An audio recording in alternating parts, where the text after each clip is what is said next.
बिस्मिल्लाहिर्रहमानिर्रहीम। आप देख रहे हैं हमारा YouTube channel the law desk. हमने एक आर्टिकल 370 सीरीज शुरू की थी जिसमें हम आर्टिकल 370 के बारे में कि वो कैसे था, कैसे आया, और हमने उसके पहले पार्ट 1 में हमने आर्टिकल 370 के बारे में कहा था कि उसके बारे में हमने समझाया था। अगर आपने वो वीडियो नहीं देखी तो जाके उसको पहले देख लें ताकि आपको ये समझ आ सके कि आर्टिकल 370 में हिस्टोरिकल बैकग्राउंड क्या था।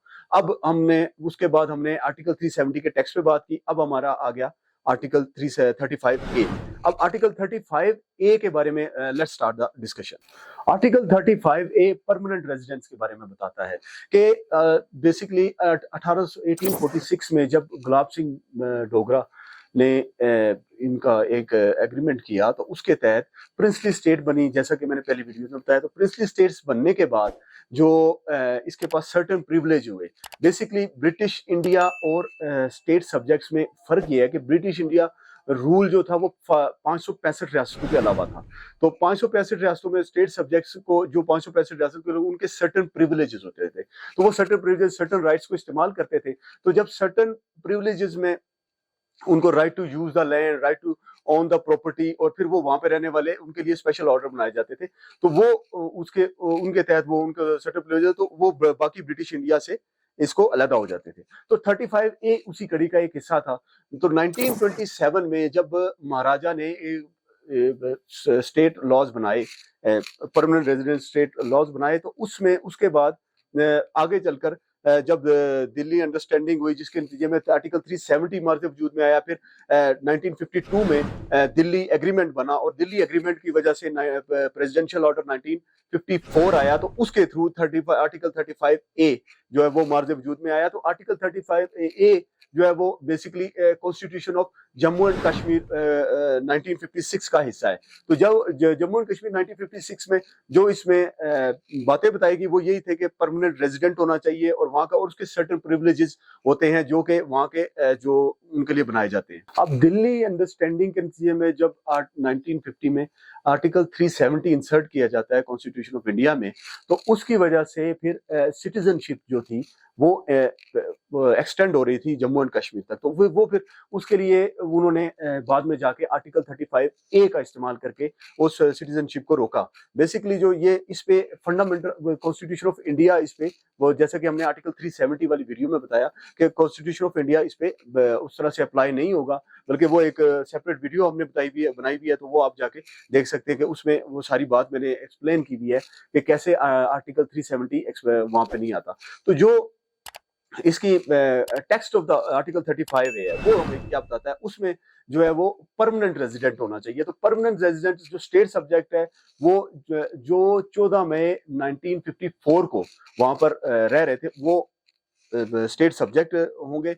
और या जो लोग वहां के जब वहां की इमूवेबल प्रॉपर्टी जिन्होंने खरीदी होगी, या वो परमानेंट रेजिडेंट हो पिछले 10 साल से स्टेट सब्जेक्ट का, या वो उसने वहां पे इमूवेबल प्रॉपर्टी खरीदी हो। तो ये अगर वो होंगे तो उसको सर्टेन प्रिविलेजेस होगी, जैसे कि एम्प्लॉयमेंट वो वहां पे हासिल कर सकता है, जैसे कि right to use the land, right to ownership of the land. तो नॉन स्टेट सब्जेक्ट्स ये सारे प्रिविलेजेस यूज नहीं कर सकते थे। और राइट टू एजुकेशन में भी उनको था, और राइट ऑफ वुमेन भी बहुत अलग तरीके से था। तो ये बेसिकली फंडामेंटल राइट्स भी इन पे अप्लाई नहीं होंगे। जो इंडियन कॉन्स्टिट्यूशन जो बना था तो उसके फंडामेंटल राइट्स थे वो यहाँ पर अप्लाई नहीं हो सकते, और न कभी नहीं होंगे। तो वो ये बेसिकली 35A का मकसद जो था कि वो स्टेट सब्जेक्ट के लिए प्रिविलेजेस था, क्योंकि ये एक एग्रीमेंट के थ्रू आया था शेख अब्दुल्ला नेहरू। और जैसा कि मैंने पिछली वीडियोस में बताया कि उस एग्रीमेंट के थ्रू हम ये सारा 35A प्रेसिडेंशियल ऑर्डर 1954। तो अब इन्होंने जो काम दिखाया, जैसा कि हमने पिछली वीडियोस में भी बताया, तो आर्टिकल 35A को इन्होंने रिमूव कैसे किया। इसको बेसिकली रिमूव करने के लिए इसको स्टेट लेजिस्लेटिव असेंबली से इजाजत देनी पड़ती थी कि वहां पे 2/3 मेजोरिटी के थ्रू स्टेट लेजिस्लेटिव असेंबली जो है ना वो इसको खत्म कर सकती है। लेकिन उन्होंने ये किया कि प्रेसिडेंशियल ऑर्डर 1954 को उन्होंने खत्म कर दिया।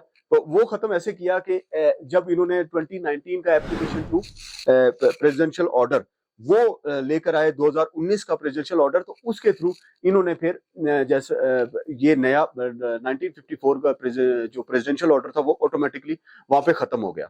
तो इसका जो इम्पैक्ट हुआ वो बहुत ही अलग से हुआ, और वो जो इम्पैक्ट इसका हुआ वो आपके सामने अभी बताते हैं। इम्पैक्ट इसका ये पड़ा कि जैसे ही 35A कानून तो परमानेंट रेजिडेंट्स के लिए जो 2 कॉन्स्टिट्यूशन थे, जम्मू एंड कश्मीर कॉन्स्टिट्यूशन 1956, उसके बाद वो एकदम से खत्म हो गया। तो वहां पे इन्होंने एक कॉन्स्टिट्यूशन कर दिया, जो वो उनका एक नारा भी था, 2 संविधान, 2 प्रधान और 2 विधान एक ही देश में नहीं हो सकते। तो वो ये उन्होंने वो कर दिखाया। तो उसके बाद नंबर 2, उनका जो फ्लैग था वो भी 2 थे, तो वो ऑटोमेटिकली खत्म हो गया। तो उसके बाद जो इमरजेंसी की, जो फाइनेंशियल इमरजेंसी, तो वो भी वहां पे डिक्लेयर की जा सकती थी।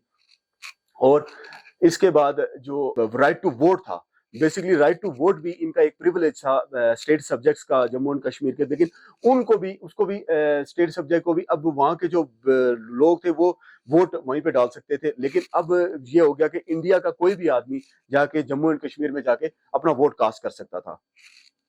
और जम्मू एंड कश्मीर असेंबली के वहां पे 6 साल थे और इनके 5 साल थे, तो अब वो बराबर हो जाएगा, वो इतना बड़ा नहीं है। अब जो राइट टू वोट वाली बात थी, वो उसकी वजह से हमारे प्लेबिसाइट पे डायरेक्टली इफेक्ट पड़ेगा। अगर कभी प्लेबिसाइट हुआ या कभी भी बात हुई, तो प्लेबिसाइट पे डायरेक्टली इफेक्ट ये पड़ेगा कि वहां पे इंडियंस की जो तादाद है वो बढ़ा दी गई है। तो ये भी एक मेलाफाइडी में आता है। तो इस पे हम जो भी बात हुई, तो अब इसके बाद हम नेक्स्ट वीडियो जो है आर्टिकल 370 कैसे रिवोक किया गया, 35A कैसे रिवोक किया गया, इस पे हम एक भरपूर वीडियो बनाएंगे। और उसके बाद हम इसके एंडिंग की तरफ जाएंगे कि एंड पे जाके सुप्रीम कोर्ट प्रोसीडिंग्स क्या हुई और फिर सुप्रीम कोर्ट ने क्या वर्डिक्ट दिया। अगर आप चाहते हैं कि ऐसी वीडियोस आपको बार बार आती रहे, तो चैनल को सब्सक्राइब कर दें और लाइक और कमेंट करें और हमें देखते रहें। तो नेक्स्ट टाइम के लिए खुदा हाफिज।